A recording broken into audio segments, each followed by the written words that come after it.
Ladies and gentlemen, welcome to the main event.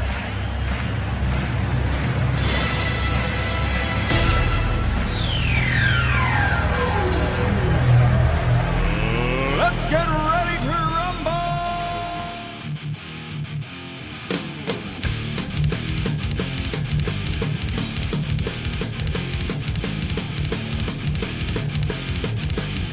All right, everybody, welcome back to Best Seat in the House podcast. Once again, I'm your host, Rob Cramer, alongside my co-host, Daniel Bobo Kurlan. Dan, how you doing today, buddy? Doing okay, aside from the Rangers losing last night, and then getting home from work, turning on for the DVR because I had the Met game recorded because of the hours last night the game was on, and to be disappointed and angry at you, Darvish. We can stop hitting our players. Yeah, the Mets now lead the league with 40 players hit by pitch this year, which is absurd amount. They have a good amount more than the second place team, who I believe is still in the 20s. I want to say it's around 27 or 28. So the Mets definitely leading the world in that category right now. And unfortunately, the injuries are starting to pile up as we saw Pete take one off the wrist or right around there yesterday. Didn't look too good. Came out of the game in what I believe was the second inning. And then we also had Starlin Marte, who on a stolen base attempt had a little bit of a quad issue. Now, if you're asking my opinion right now, I think, and this is just so everybody knows, this is 6:10 p.m. when we're recording this show tonight. So there's going to be more information that's coming out later tonight that people seeing this video will probably be aware of tomorrow while you're watching this. But as of right now, my guess is that Starlin Marte is probably going to the IL or the DL for at least a week or two. I think Pete though is going to avoid it. How are you feeling about that, Dan? I'm hopeful that Pete's going to avoid it, and this is just based on everything I've been seeing so far. But only time will tell between now and next when this show airs and when next week's show airs. Yeah. I mean, it's and it's going to be a big deal too because the Mets have been on this stretch so far, and it's funny how we're opening with the Mets right now. But you know what? Let's run with it for a minute or two because obviously, as you can see behind me, we do have a certain team that plays in Madison Square Garden to talk about, and a Eastern Conference final that is unfortunately now tied. But we'll get to that in a second. As the the Mets right now, Starlin Marte, that didn't look too good yesterday. And he always does have a leg issue. Like last year, even with his great season, he only played in 120 games. What do you think, Dan? Do you think your gut feeling right now, are the Mets going to be without Starlin Marte for a little bit? Hopefully it's maybe only a week or two, but and hopefully the Pete at worst is day-to-day. Yeah, because also the news today coming from Mets beat reporters, I know Mike Puma from the Post and Anthony DiComo from MLB.com have both mentioned it. How Syracuse outfielder, the Mets AAA team, Khalil Lee is coming in. He's flying in to meet the team in San Diego. So if you remember, he had a little run with this team, actually probably around this time last year, late May to early June. And he had his moments, no doubt about it. I mean, he looked a little overmatched at times last year, but he's having a really good year down in AAA right now. And I have no issue with Khalil Lee. How about you, Dan? I have no issue with that one, and that's kind of giving me a better gauge of which one of the two players might be out for a while, based on the fact that they called up an outfielder. Yeah, well, they still haven't officially called him up yet, but he is meeting the team at the facility. And, as I said, it's 6:15 right now Eastern time.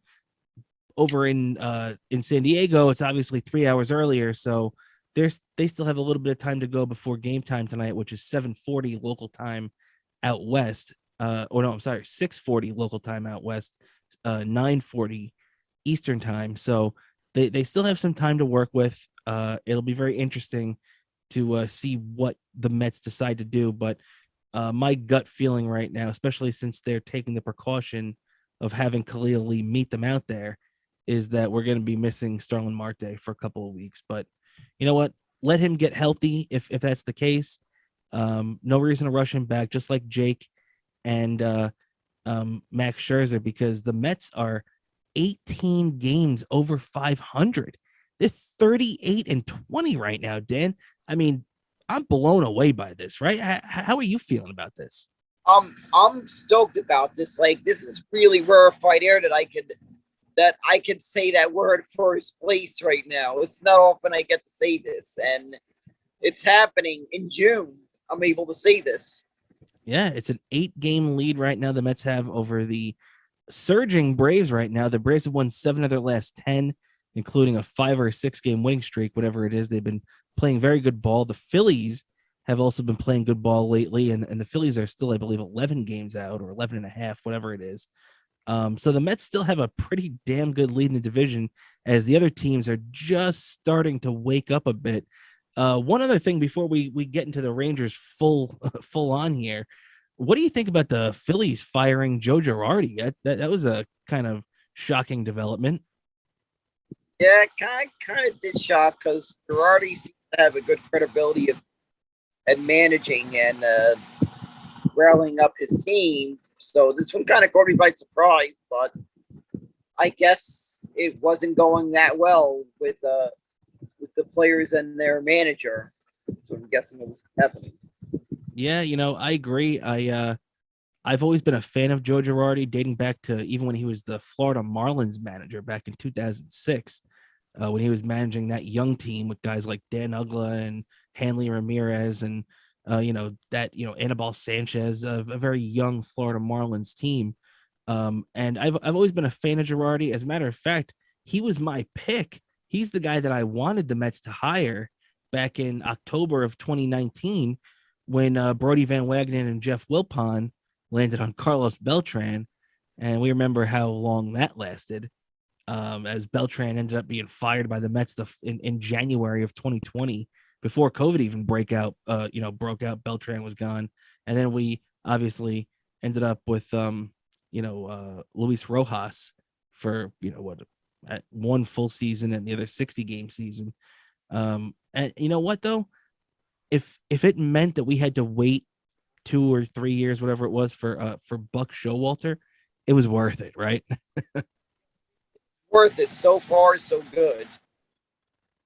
Yeah, the guy just keeps these players on his toes. So I'm a big fan of Buck, as he's in his first season as Mets manager. He's what's that, So, Dan? gotta admit, those facial expressions on Joe Buck, they're very meme. They're very memeable. Yes, yes, no doubt about that. As also the so we're talking about Buck Showalter, who's knocking on the door, by the way, of 1,600 wins. I think he's 11 victories away from 1,600 right now. So that's going to be awesome for Buck, one of the few managers to achieve that feat. But we're going to talk about another coach's team in New York right now, who's also coaching in his first season on the job in New York with the New York Rangers right now in the Eastern Conference Final. We watched 4 games so far in the Eastern Conference Final, Dan. Rangers 2, both wins at the Garden. Lightning 2, both wins in Tampa Bay. After 4 games, what's your takeaway right now? What's your feeling? My feeling is that I'm getting a little bit nervous. This one's going to be a close one. I feel the Rangers need to do enough to prevent Tampa from having these big surges, and they keep having the last 2 games. Yeah, and to be honest, I was so confident in the Rangers and just letting it keep rolling after those first 2 games at the Garden. And then when they shot out like a cannon to the 2-0 lead in game 3, man, I could not have been happier. I was so thrilled with the Rangers. It was just unbelievable, really. And then, Tampa Bay starts chipping away at it. Suddenly it's 2-1. Then before you know it, it's 2-2. And, we're fighting for overtime and 41 seconds left. They put it in the back of the net to make it 3-2. To me, that's the series. That's the game that the Rangers should have been able to lock down. There were a couple of golden chances where Alexis Lafreniere missed a point blank shot. And it's not just him; it was a bunch of people.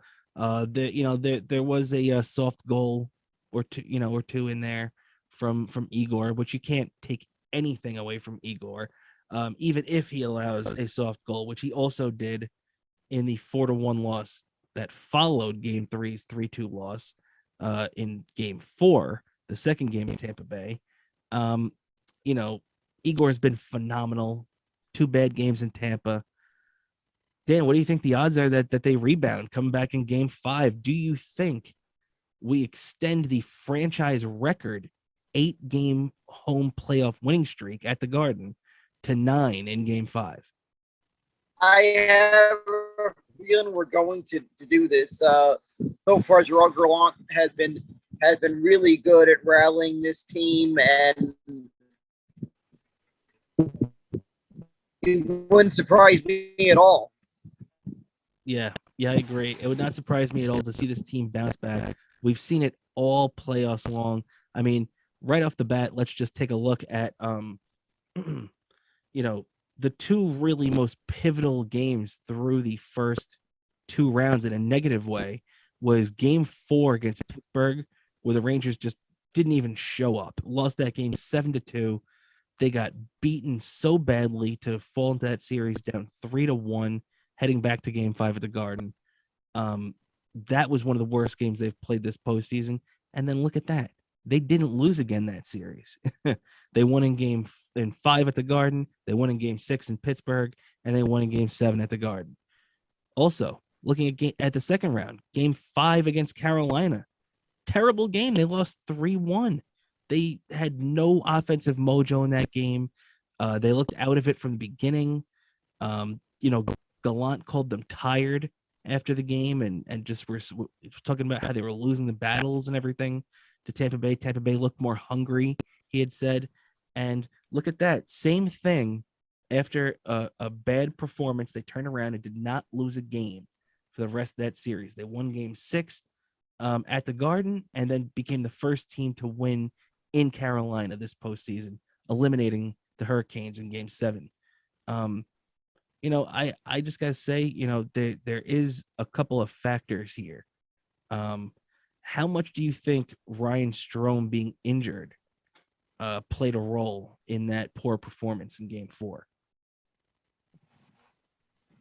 I just feel there was just a lot of momentum that just felt like we were lost. All right, we definitely missed his defense in that game. Oh yeah, and not to mention too, Ryan Strome on the power play.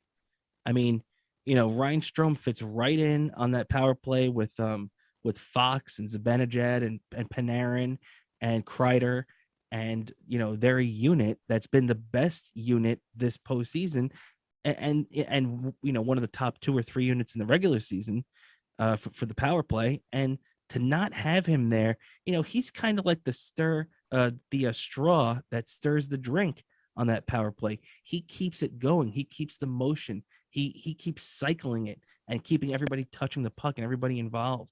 I know obviously Adam Fox does a lot of that too as the quote unquote QB on this power play. But I mean, you really have to, take into consideration how much Ryan Strome means to this offensive game, especially for a guy like Artemi Panarin. Right? Yeah. He seemed to be doing very well being on the same line. Panarin seems to be doing good feeding off of Strome. Oh yeah. No doubt about it. You have Strome, and Panarin, they've had that chemistry ever since the 2 have been here. Obviously with Panarin's big first season here, Ryan Strome was a key catalyst in that, no doubt about it. And another factor too, heading into this game 5, is the potential of Philip Hedl being hurt. Philip Hedl has been such a key player on that second power play unit and on the with the New York Rangers, obviously on that third line. Um, you know, Kevin Rooney filling in. I like Kevin Rooney as a player. I know he's been getting a lot of hate from Ranger fans for whatever reason, but the breakout postseason that Philip Hedl has had, to not have him in this lineup is a very scary prospect, right? Yeah, it is scary, and I feel like this team's gone through a lot of adversity all the season so far. I can't see why they couldn't overcome this one. I agree. You have to have faith in this Ranger team that has they've just been able, whenever they've needed it, they've been able to take it to the next level. They've been able to access that little extra that they need, and put it into the next gear. I really, really hope that it doesn't take being down 3-2 to get the best out of them again. Because I don't know if I could take that. But hey, if they go in and do what they're supposed to do, win at the Garden, they're gonna win this series. That means you just keep it going. As if they're at 8 right now, they're 8-1. I mean, let's break that down for a second too. They're 8-1 this postseason at home, and the only loss that they have at home came in the first game they played this postseason against Pittsburgh in the first round in triple overtime. So when you really look at it, the Rangers have not lost a game in regulation at Madison Square Garden this postseason. They lost that one triple overtime game, and that's it. Fantastic effort by not only the Rangers players, obviously, but just that Garden environment and the energy that the team feeds off of. This has been a very strange postseason where it seems the home team really, just has the upper hand for whatever reason. And I mean, Gerard Gallant said coming into this postseason that the only time home ice, matters is Game 7, and luckily that's played in our hand in the first round, but it didn't really come to fruition in the second round when we went in and got the job done in Game 7 in Carolina. But it just seems to be holding up that it's not just Game 7 this whole postseason run. It's been the home team has the upper hand for whatever reason, right? Yeah, for whatever reason, it's been like that. So hopefully we can just get these two out of the way. Yeah, I mean the Rangers are 2-7 on the road this postseason, and the only wins that they have were in Game 6 in Pittsburgh in the first round, to extend the series. When they won 5-3 to extend the series and take it to Game 7, which they won in overtime on the Artemi Panarin goal. And then the only other road win they have is Game 7 in the second round, when they beat Carolina after losing the first 3 road games in that series. They won the fourth one and ended up taking the series. And it's a 6-2 final that game. So, really, really crazy, the difference that we've seen between home and away. But the fact of the matter is that when the Rangers have absolutely had to win on the road, they've been able to get it done. So, I would love to see this series wrap up in 6, see the Rangers win Game 5 tomorrow, tomorrow night, and then finish it off in Tampa, in Game 6. But I don't know, this series again for the third straight series just has that 7-game feel to it. What do you think, Dan? I don't know. This whole series just feels like it's a nail biter that all the way to the last second. Feeling like, it's just crazy to me how close the Rangers were to being up 3-0. right? I mean, the Rangers were Well, they were that I, close. I was on my I was listening to the rest of the game on my way to the Steve Blue, the comedy show I was at. So Yeah. I had time before the game, and I was upset. And Stevie Luke saw the look on my face, and he knew exactly what happened. As Yeah. Yeah, man. Actually, by the way, how was that Stevie Lou show? I'm sure it was great because Stevie is a hilarious comedian. oh yes, Stevie was great. Everyone performing that night was great. So everyone performing that night was great, and especially Zach Amico was there, who's another great one. And we also had, I think, Bobby Tamburo was also performing. A couple of other guys I forgot I'm not familiar with, but were pretty good as well. Very cool, man. It's a nice little night out in Brooklyn. And at least too, it must have taken your mind off the sting of that Game 3 loss. So Yep, it did. It did. Only thing that probably was a little bit reminded me of the loss was an annoying bus ride that was waiting for the bus to get back home from Williamsburg, because the area of Williamsburg is like not far of a bus ride from where I live. It was like the quickest route to Williamsburg from where I live was that bus. So it took a little longer to wait for that bus than expected, but other than that, it was good. very cool, man. Always good to support our friends of the show. Stevie Lou's a very good guy, and follow him on Twitter too with what is it? Stevie Can't Lose. Yep, exactly. Yeah, so definitely follow him on Twitter. Very good follow, no doubt about that. Always an entertaining. He's always got something entertaining to say. I find myself scrolling through my timeline, and whenever I see a Stevie Lou tweet, I end up laughing my ass off. So definitely give him a follow. Good dude. So just to wrap up our thoughts on the Rangers here, man. I mean, right now, I know we probably should have done this last week, but if you had to make your pick, here we are, a day before Game 5 of the Eastern Conference Final 2-2. How long you think this series is going, and who's your pick? I have a feeling the Rangers are going to win this one in 6 games. 6 games, okay, okay. I mean, look, it's not crazy. It's definitely not crazy. And if the Rangers win tonight, I'm gonna convince myself tomorrow night. Tonight if you're watching this video on Thursday, um, I'm gonna convince myself that the Rangers can win Game 6. No doubt about it. I'm gonna sit here and I'm gonna think about how they've done it before when they've absolutely had to. But the only difference is their back is not technically against the wall.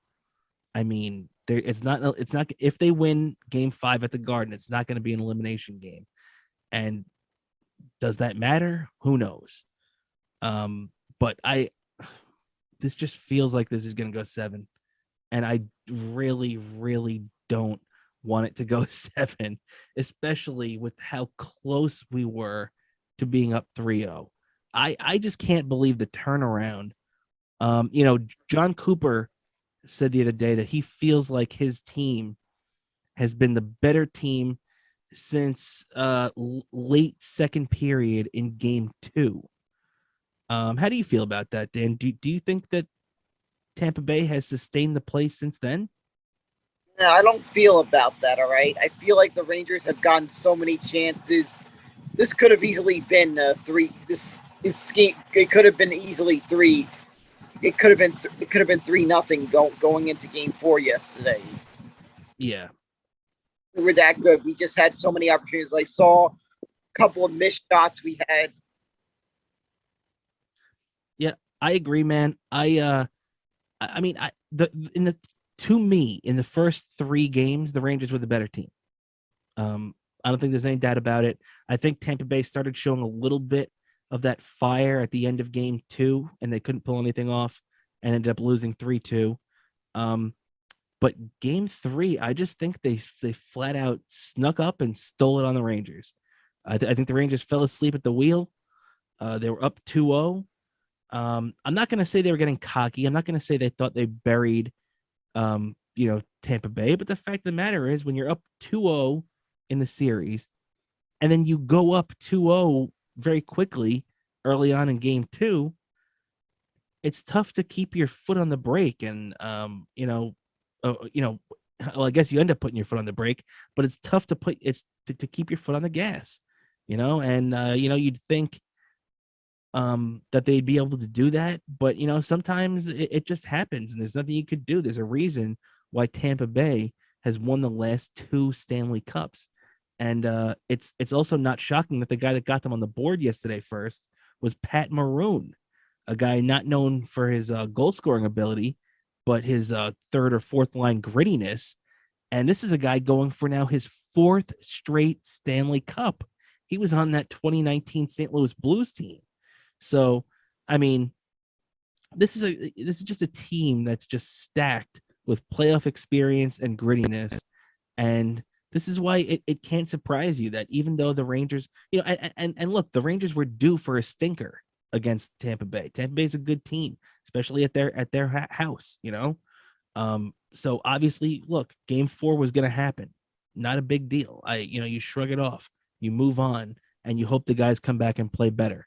But game 3, man, that's the one that sticks with me. Game 3 just feels like such a gigantic lost opportunity. Yeah, that's what that one felt like. So far, that one really, really got on my nerves. That out.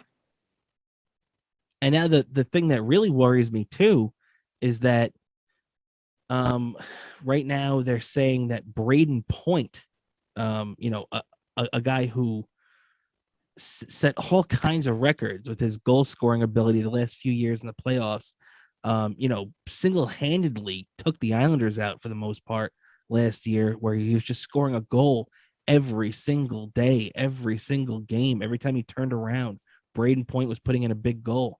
Well, John Cooper is teasing that he's going to be available at some point in this series. Now, I don't think he's going to be available for game 5. But there is a distinct chance that Braden Point is out there for game 6 when we go back to Tampa Bay, which doesn't matter who wins tomorrow. We're going back to Tampa Bay in game 6. So it looks like they're going to be getting Braden Point back. I mean, maybe this is just a little gamesmanship where Cooper is just trying to make people think that, that there's a chance Point comes back when he's not going to be the series. But I tend to believe him. He's been pretty forthright this whole time ever since then, unlike Gerard Gallant, who faked out everybody yesterday when he had Ryan Strome go through the warm-ups and everything like that. He was going through the line rushes right before the game. And then the next thing you know, he's on the bench and Kevin Rooney starting. I thought there was a chance that the Rangers went with 11 forwards and 7 defensemen yesterday, and or anything like that, and maybe you had Rooney dressed as an extra or something like that. But I don't know. I guess Ryan Strome was really banged up if he couldn't play, because Strome's a tough guy. What do you think about Strome missing that game like that yesterday? That one just felt like a bummer when I heard that one. I was listening to their radio pregame, and they were talking about it, and that one bummed me out. Yeah, I mean, and then losing Hedl in that game with, I believe, around 6 minutes left in the second period, that just stinks. That kid line has been such a big part of this Rangers playoff success, with Philip Hedl scoring 7 goals, and Alexis Lafreniere having 9 or 10 points, whatever it is, and Kaapo Kakko scored 2 or 3 goals. So you've gotten a lot of production out of these kids who are all 21 and younger for the most part. It's been really awesome to see, and it's just really going to be a shame if they lose Hedl. I really hope that it was just for that game. And that's another thing that I'm hoping. I'm hoping that Gerard Gallant said, you know what? The odds are that this is going to be a tough game to win. And if they did win that game yesterday, it was going to be because Tampa Bay was going to give it to them, which they barely even give the Rangers any penalties yesterday. The Rangers did a lot of that themselves the last two games. But I think maybe because they had the edge at 2-1, Gallant was a little more cautious with his players. And I think he held Strome and Heedle out because he knows it's going to be a long series. Even I mean, I don't know. I'm just guessing, but do you think that's enough? Do you think that's a chance, Dan? Like, do you think that maybe Gallant was just being extra cautious? Yeah, I think there's a chance that happened, and I feel now he can't really hold back. Nope. Yeah, you're right. I mean, they absolutely can't hold anything back now. You're in a deep series now. The series is at least going 6 games. There was a chance at one point on Sunday where it looked like this could be a sweep.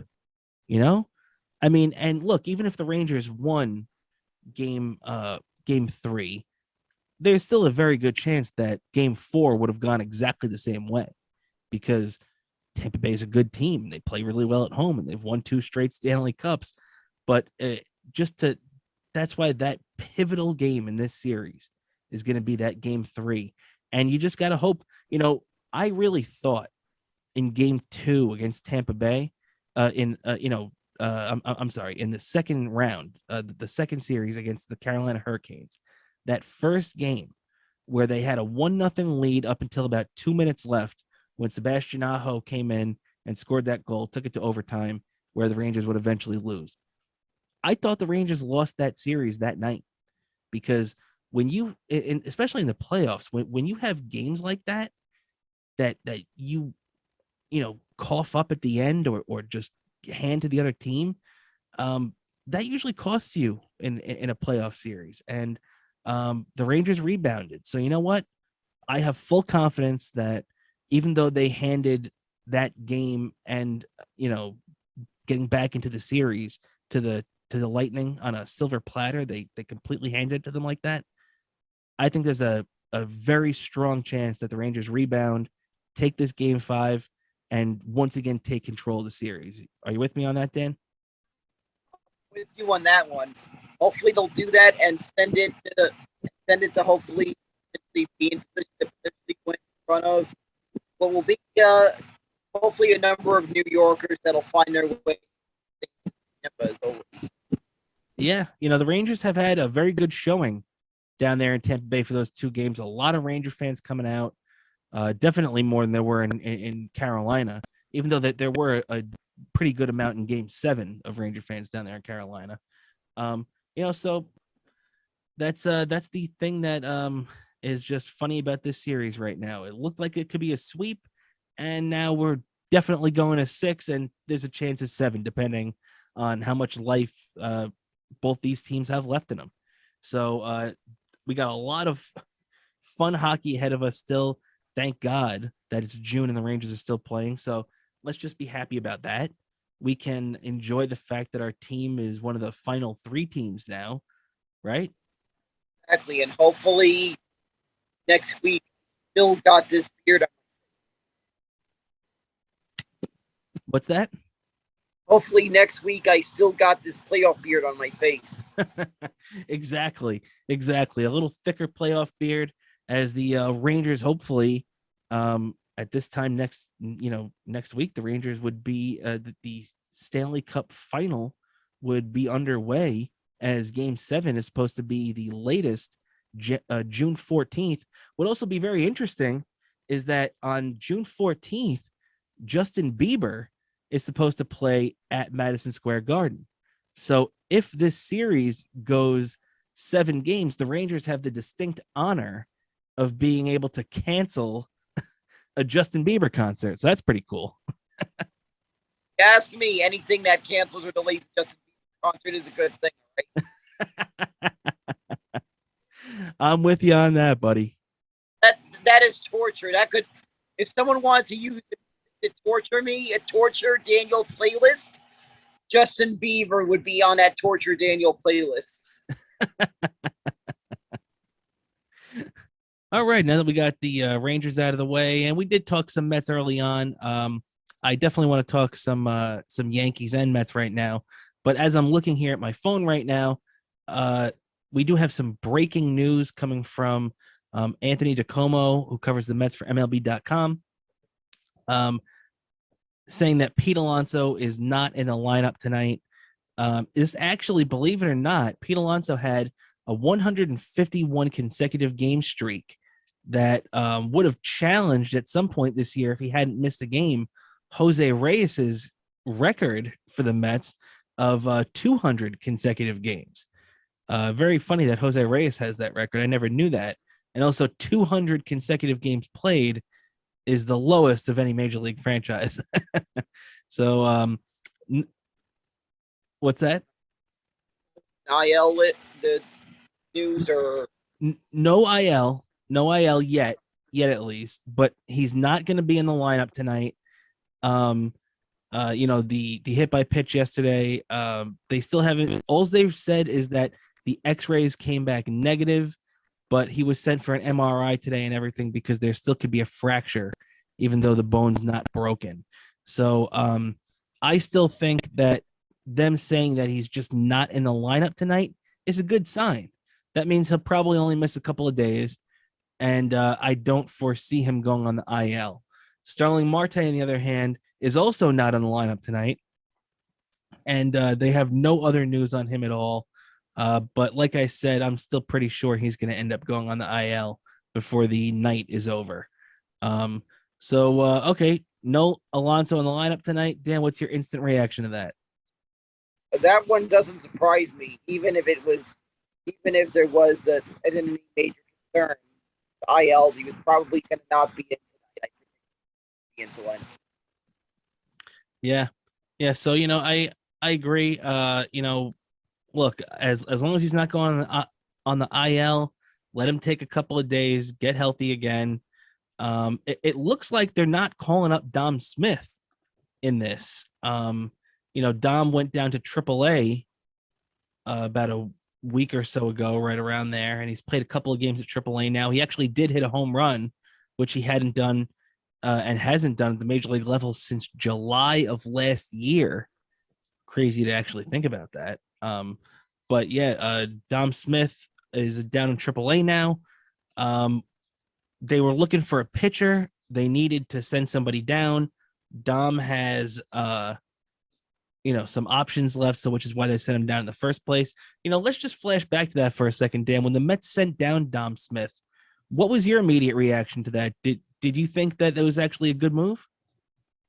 It may have been a good move, I think, for the time being until the pitcher limit kind of changes, and they wanted to make sure Dom Smith got more at bats. What they were trying to do, they're trying to make sure to get a playing time. So hopefully he'll be ready when he's back, and hopefully they'll put him in the lineup. I feel he was starting to more come around. He should be in here. I feel he should be DH'd a bit. Yeah, I agree. Dom, the biggest thing for Dom is just getting these at bats. So, I don't think that Dom was going to fight his way out of the slump by not getting at bats, even though, you know what, last year, Dom Smith never really found his stroke. But then again, they say he was also nursing an arm injury that who knows, maybe he's still suffering some repercussions of that injury to his shoulder, I believe it was, that he suffered last season. So there's always the chance of that. But I really do think they made the right choice. Send Dom down, let him try to get himself right, get some confidence back, above all else, and, rake down there in the minors for a couple of weeks, straighten himself out. And, if it was up to me, hey, if he's hitting well and everything, July 1st, I'd bring him back up. And, if he's doing okay and everything, hey, maybe the All-Star break, maybe give him a couple extra weeks to and then you have him back as really a trade acquisition for the most part, as a bench piece for the stretch run for this first place team right now. As look, the more you see of this Mets team, the more you gotta love. Let's just recap, because we did talk about a lot of things with the Mets, but what we really haven't talked about is is this recent road trip. So the road trip started out in LA last Thursday, the day our last episode debuted. And the Mets lost the first two games in disappointing fashion. Down there in LA on Thursday and Friday night, they did not look too good. Then on Saturday night, they came out swinging, beat the Dodgers 9-4, and then came back. I mean, that was such a weird game on Sunday where the Mets ended up winning 5-4 in extra innings. But I mean, Edwin Diaz came out and pitched the eighth inning, and Seth Lugo tried to save it in the ninth, and Seth Lugo allowed a home run to Will Smith and then a base hit to this rookie nobody's ever heard of, and to tie the game. Next thing you know, it's 4-4. We're in extras. Then after that wacky series in LA, I mean, against one of the best teams in baseball, how are you feeling the Mets stack up right now? I feel we did well. I was hoping we would at least get a split of that series, and we pulled that one off. Now we gotta hopefully get 2 out of 3 from San Diego. Exactly, and that's they're going for tonight at 9:40. What's that? Sometimes it's a goof whenever I mention San Diego. I mention, like when I'm talking about, like, say, my brother in San Diego, I'll say, my brother, he lives in Whale's vagina. Yeah, like the old Anchorman line. You gotta love that. San Diego.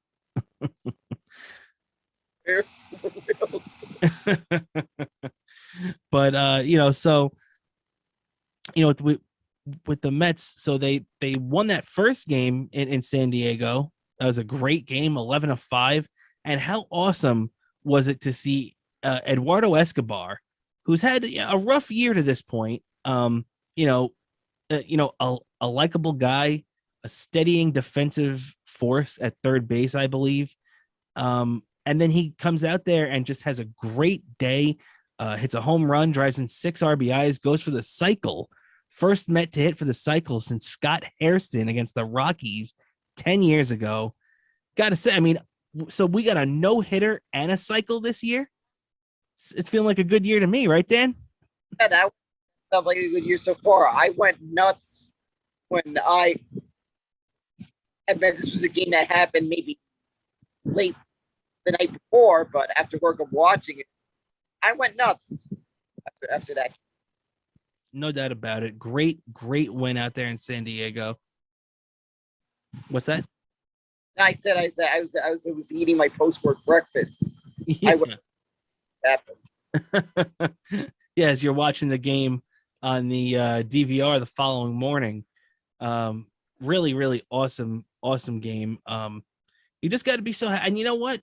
People want to talk about the Dodgers like we just did, but you cannot disrespect the San Diego Padres to this point.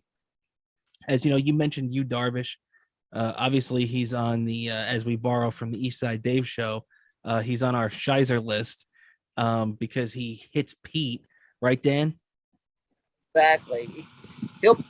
He might be lucky that pitchers aren't batting in the NL anymore, because there'd be literally a target on his back if he was sure. Yeah, it's true, man. So Yu Darvish right now, definitely a wanted man. And I gotta say too, I am really feeling confident tonight in this team. I think it's Chris Bassett going tonight against Sean Manaea, former Oakland Athletics teammates. So that's an interesting little twist there, as the Mets and the Padres both went shopping before at the discount store known as the Oakland A's pitching staff, as they were getting rid of everybody. Everything had to go. And, it was like the old Oprah thing, you get a starting pitcher and you get a starting pitcher.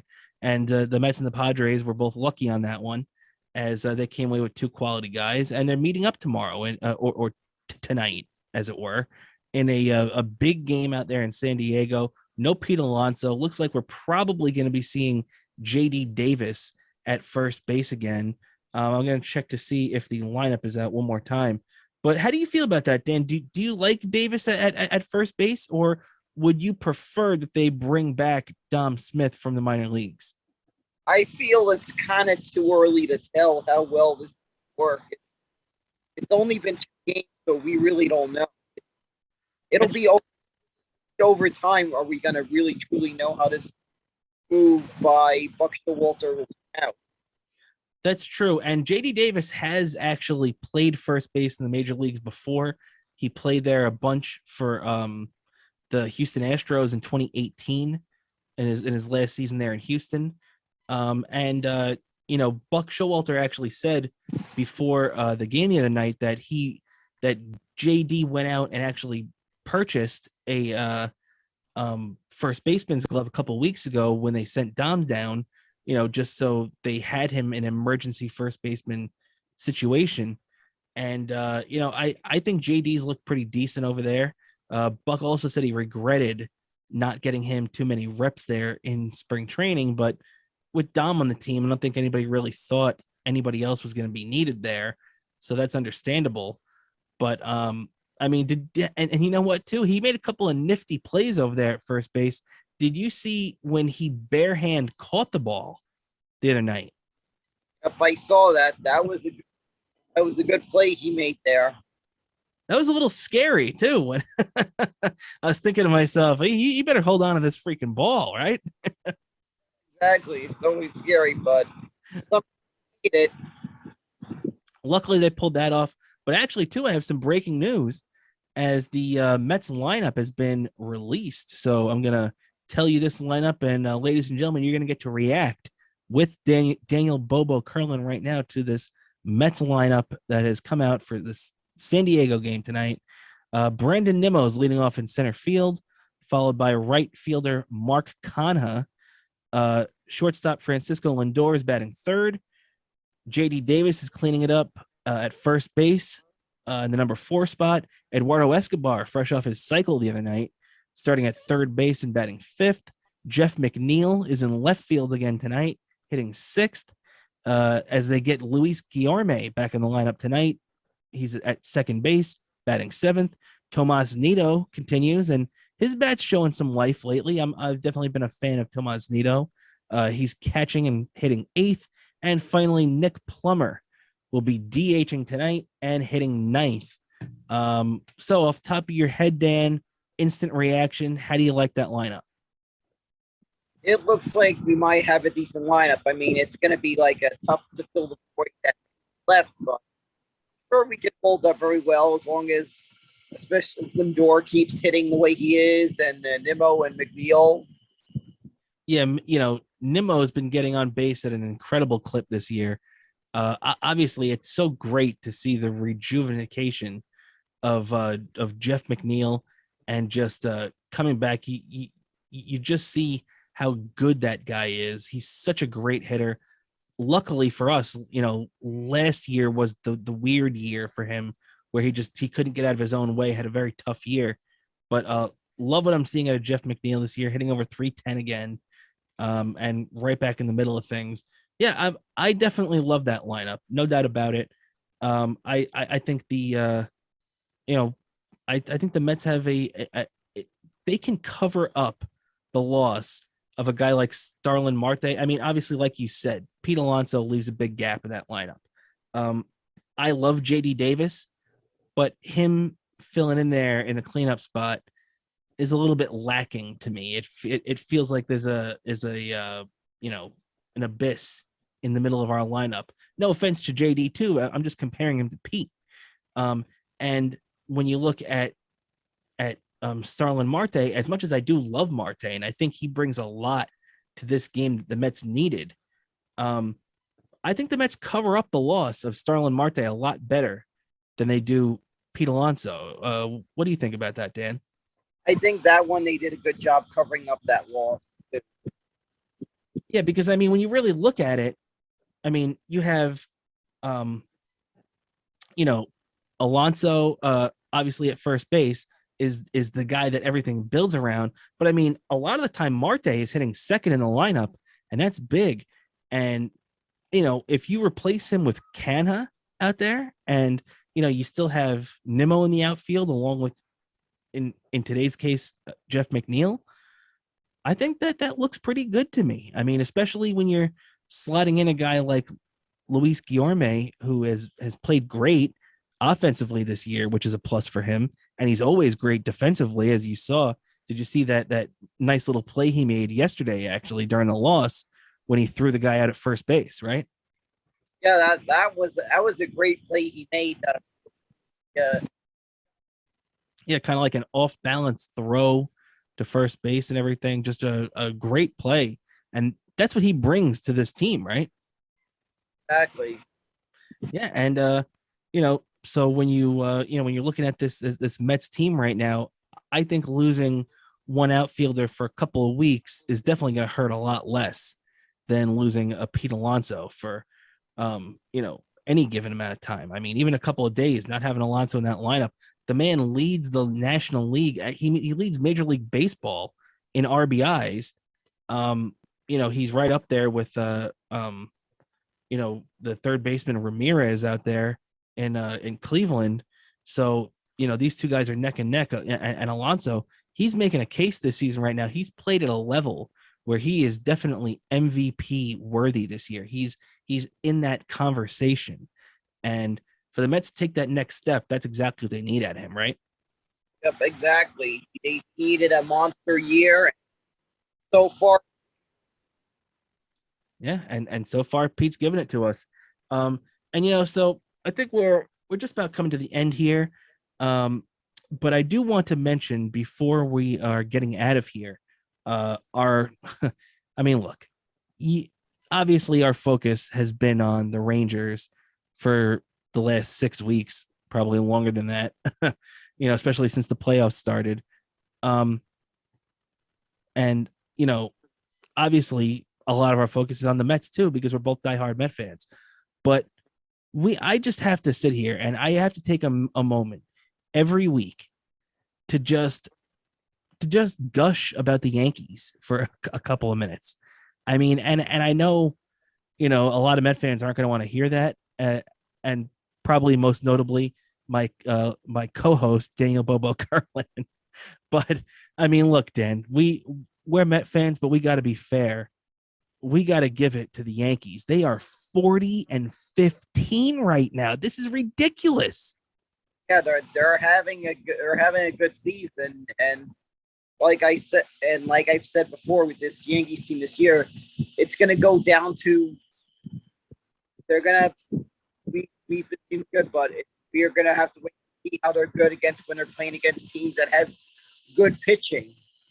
Yeah, well, I mean, right now they're playing the Minnesota Twins as they will be facing Chris Archer tonight, who, I mean, whatever about Chris Archer. The guy hasn't been good in a couple of years. He's actually been decent this season. He's 0-2 with a 3.89 ERA, but he's going against Nestor Cortez for the Yankees, who Nestor Cortez, he's got that a great mustache. He's 5-1 with a 1.50 ERA. I mean, Dan, that's Jacob deGrom type numbers that he's putting up so far, right? I have to say he's been flying under the radar. He's been flying under the radar, having this astronomical season, and probably if it goes as far as based on right now, during come the All-Star game, he should be starting in the All-Star game. That's a good point, actually. I mean, he should definitely be in the conversation, no doubt about it. I mean, he's on the best team in baseball right now. They're 40-15. They have a 7-game lead. And I mean, maybe the only thing I could think of is he would have some people challenge him in his own rotation. I mean, Dan, let's look at this right now. This is what I really have to I have to just give the Yankees their due, because this is just crazy when you look at these numbers that the Yankees pitching has done so far. Garrett Cole, 5-1, 2.78 ERA. Jamison Tyone, 6-1, 2.73 ERA. Jordan Montgomery has an ERA right around 3. These guys, it's really just crazy. Luis Severino has come back, 4-1, 2.95 ERA. Clay Holmes out of the bullpen. Have you heard about this guy, Dan? Clay Holmes, the guy filling in for Aroldis Chapman while he's on the DL this year, is 4-0 with a 0.34 ERA. He has pitched 26 and 2/3 innings, and he's allowed 1 run. He struck out only 28, but he hasn't allowed a home run. He's only walked 3 batters. I mean, those numbers are eye-popping, right? Probably has to be top closer in the AL so far. He's definitely an all-star. I mean, you could literally make a case that every single guy in the Yankees rotation is an all-star this year. Like I said, even Jordan Montgomery, he's got the 3.02 ERA, which, by the way, a 3.02 ERA in the Yankees rotation is the worst ERA in their rotation. Montgomery is only 1-1, but it's only because he's averaging 5 innings a start, whatever, 5 or 6 innings. But I mean, just to marvel at how great that Yankee pitching staff and the Yankees in general. I mean, Aaron Judge too. Aaron Judge has been so great this season. 22 home runs, 45 RBIs coming into tonight. Giancarlo Stanton is back off the DL now. Say about Aaron Judge, just like I did back during the year on the Yankees, how I used to always fun how girls that were just bandwagon Yankee fans or just like Peter. It seems like the current era, what I hear, it's kind of that's kind of happening with Aaron Judge lately. Yeah, I could see that. But you know what, though? The Yankees always have that ability to what I would always call, or you could say whatever thing. It just reminds me, the Yankees are just able to take guys too off the street, like Jameson Taillon, who was a decent pitcher. He was really known as Garrett Cole's friend, and turn him into what they do is they sprinkle a little Yankee dust on these guys. They sprinkle a little Yankee dust, and these guys just become awesome. I mean, Judge wasn't even a gigantic prospect. Look at the player he's become. They just picked Matt Carpenter off the scrap heap. The old Cardinals second baseman. This guy's going out there. He's already belted 4 home runs for them. He's only played for them for a week or two, and he's been an impactful player for them. That's just it's just funny how the Yankees are so able to do that all the time. Right? I have to say, with the fact that some of the players that sometimes show up that don't have high prospect expectations, gotta be on the lookout even in these later rounds and these later draft picks. Because yeah, you're right. I mean, when you really think about it too, Jacob deGrom was a 10th round pick, right? Yeah, he just flew under the radar all of a sudden. I happened to be at his debut. I didn't think much of it. Yeah. I'd be seeing potentially one of the greats. We were going to be seeing one of the greats of our time. I had got to see his major league debut. Yeah. I mean, and that's a cool thing to be able to say, especially when when you look at the type of player he's become. I mean, look, one of the best Met players of all time, Mike Piazza, got drafted. Do you remember which round he was drafted in, Dan?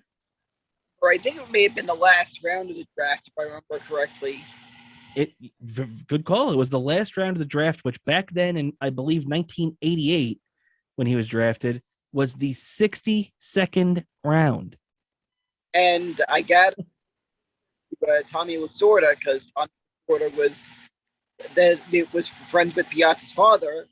It turned out pretty well, because you go to Citi Field now and you look at the retired numbers. There's a 31 hanging.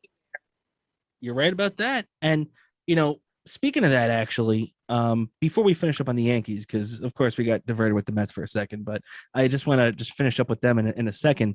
But this past weekend when the Mets were in LA, they had Gil Hodges night on in Dodger Stadium, where they retired Gil Hodges' number. And it was very cool of them to do that when they played the Mets, because obviously Hodges was the Mets manager and manager of the 69 Mets, and he was an original Met. And so there's and a Brooklyn Dodger. So there's that tie-in with the two franchises and the player. And they actually retired his number 14. Long overdue.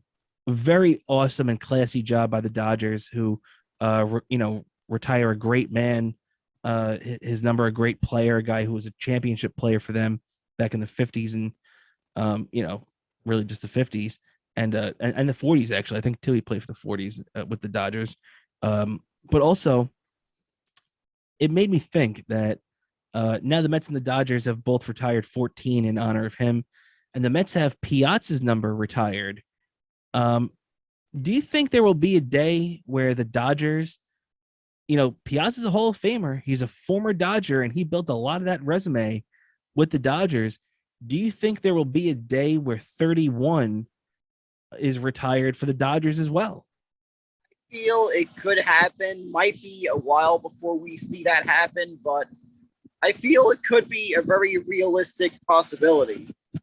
Yeah, because I know they had a little ugly divorce with the Dodgers and Piazza. And I know especially with Tommy Lasorda gone now, there's a lot of water under that bridge for the team and the player. But I feel like I could see Piazza's number getting retired one day. The guy's a Hall of Famer. He had 220 home runs as a Met, which, I think a lot of people put in his favor of why he would go in the Hall of Fame as a Met, which he did. But the guy also hit 178 home runs as a Dodger, and one of the best players in the game when he was at the Dodgers.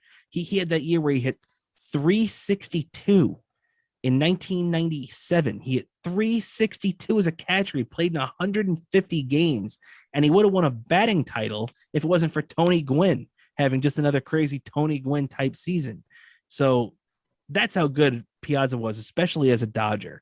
We saw a lot of that power as the Mets, obviously those big home runs, but his average with the Dodgers was just off the charts. So it would really be awesome to see them retire his number.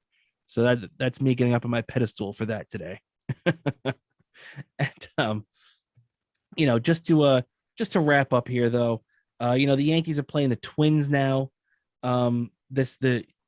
This weekend now. Obviously, the Twins are a pretty decent team. They're having a decent season so far. But the big test for the Yankees, just like you said, Dan, lies ahead as they're going to have a couple of interesting series coming up. You know who comes in to Yankee Stadium this weekend, Dan? I forget who comes in this weekend. I didn't see the schedule yet. The Chicago Cubs. So always interesting when you see an old school team like that. These two teams met in the 1932 World Series. So always interesting when you see a team like that come into Yankee Stadium. So that'll be cool, even though the Cubs are kind of a crappy team now. But following right behind that is really make or break time for the Yankees, as they're going to have 3 more games at home against Tampa Bay. And then they go to Toronto for 3 and Tampa Bay for 3, and then come back home for 4 against the first place Houston Astros to close out June. So definitely a really, really big stretch ahead for the Yankees. But you know what, though? The good thing that you can say about the Yankees is that they've given themselves the ability to have a mediocre run there, where as long as they play 500, I mean, they're 25 games over 500 right now. We were just talking about the Mets being 18.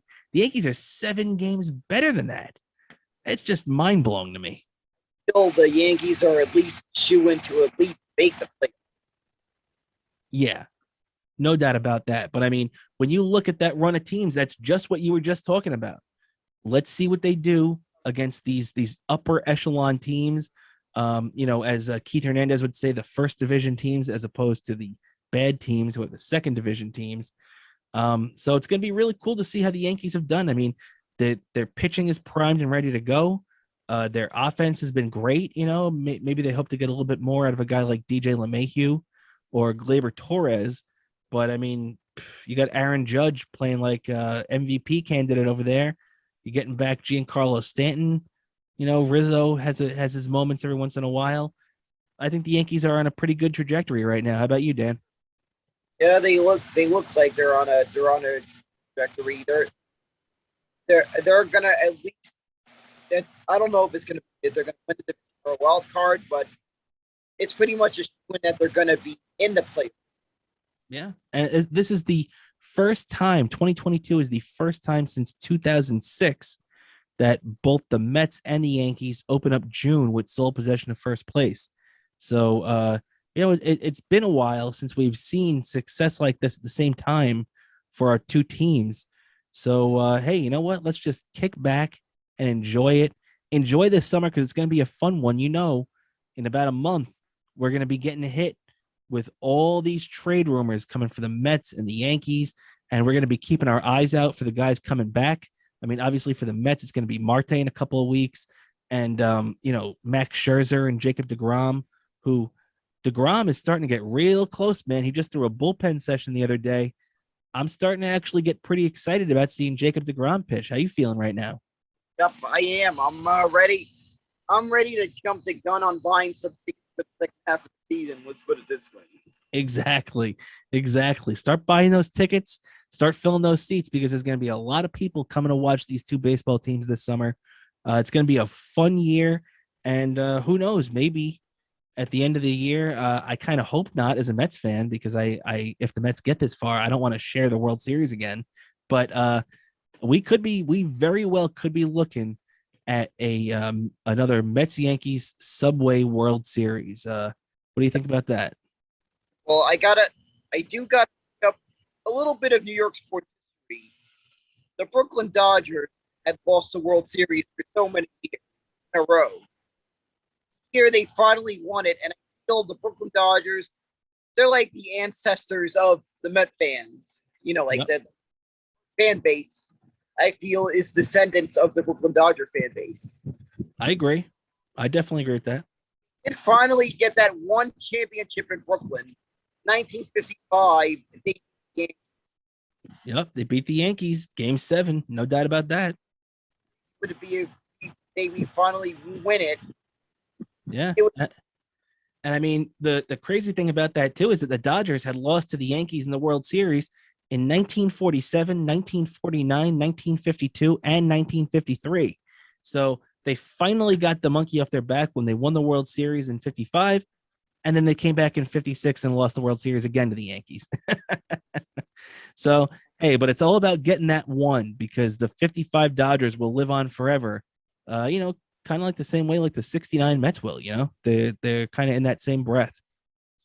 Exactly. I've met people that remember 55 Mm-hmm.